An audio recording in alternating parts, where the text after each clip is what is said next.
It's because of these flaws that the Mercator Map Projection has been rejected by historians today. Let me explore this idea further. Northeast of North America is a country called Greenland. South of China is a country called Australia. The Mercator Map Projection distorts size of land masses. This is an example of that. As you see by the Mercator projection, Greenland is a lot larger than Australia. In actuality, Australia has a size that is 3.5 times larger than Greenland. This is a more accurate portrayal of the size of Australia compared to Greenland. So historians today reject the Mercator Map Projection and use the Gall-Peters Map Projection. Cartographers, those who study the science of map making, James Gall and Arno Peters created a map that limits distortion. And this is the Gall-Peters Map Projection, which was given the stamp of approval by a group in the United Nations, UNESCO. United Nations Educational, Scientific, and Cultural Organization. They have said this map is the most accurate one-dimensional symbol we can get today. Look at Greenland, look at Australia. That is more accurate. Let's step back and define some basic terms about maps. What is a political map? An example is here of the United States. A political map shows boundary lines, aka political units of countries, cities, states, etc. A political unit. Let's take a look at the state of Texas, whose shape we're all familiar with. Texas has its own government. So within these boundaries is Texas, its government and its culture. That's a political unit. What is a physical map? A physical map shows features of geography. These features could be natural, like lakes, mountains, the soil type, or they could be man-made, like roads, railroads, buildings. That's a physical map. Thirdly, what is a thematic map? A thematic map shows themes in a place's culture or environment. A thematic map helps us better understand the culture or makeup of a place. This is an example of a thematic map that was published in the Washington Post. And its title says, "Where people feel the most and least loved."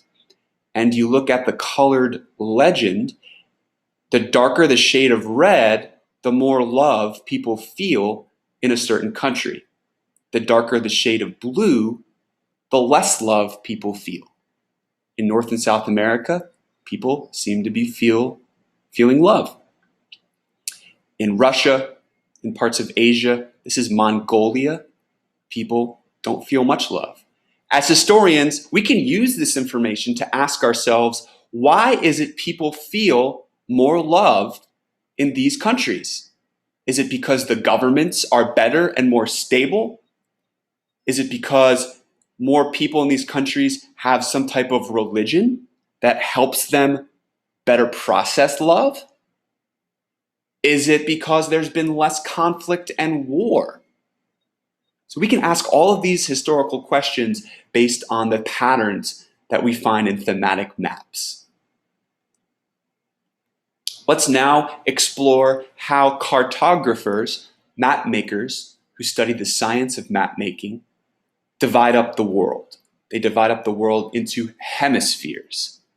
What is a hemisphere? Hemis in Greek literally means half of a sphere. The prime meridian at 0 degrees and the equator at 0 degrees are two dividing lines that divide up our world. Let's first look at the eastern and western hemispheres, which are divided by the prime meridian. Anything to the left of the prime meridian or west of the prime meridian is in the western hemisphere. North and South America are entirely in the western hemisphere. Anything east or to the right of the prime meridian is in the eastern hemisphere. Most of Africa, most of Europe, all of Asia, and all of Australia lie in the eastern hemisphere.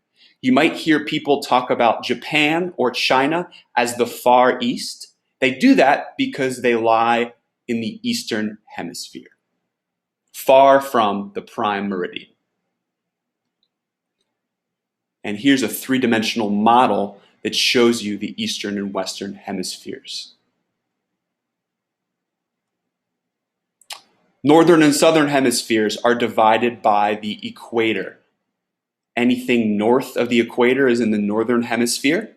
You see, most of the world's land masses are in the northern hemisphere, and south of the equator is the southern hemisphere in blue. And here's a 3D model of the northern hemisphere and the southern hemisphere divided by the equator. Now, please turn to page 12 of your packet. This is an assignment for you. You are to use your computer, your book, or a phone to locate 36 countries that we will be studying throughout the year. And you're going to take a quiz on their locations in class. Am I doing this to torture you? No, I am doing this because we're going to be learning about these 36 countries. And if you already have a picture in your mind about where they're located, you will be able to understand these countries more deeply. I want to now show you, so please look at me. I want to show you how I'd like you to fill this out. I've given you an example. So I've given you one country already here. It's France in Western Europe. So after you locate a country, I'd like you to write a dot in that country and then draw a line out to an open space and then write down the name of that country. There's tight space, I understand that. So do your best to write as small as you can. For some of you, you might have larger handwriting. This might be an adjustment for you. And once you have located your country that you've been working on, cross it off in the box, like I did here with France, so that you know you're done with that. 36 countries later, you will have a much better understanding of the location of these countries we will study throughout this year. And when you're done with that, we have one more summary question left for you. So please fill out your summary question. That's on page 11.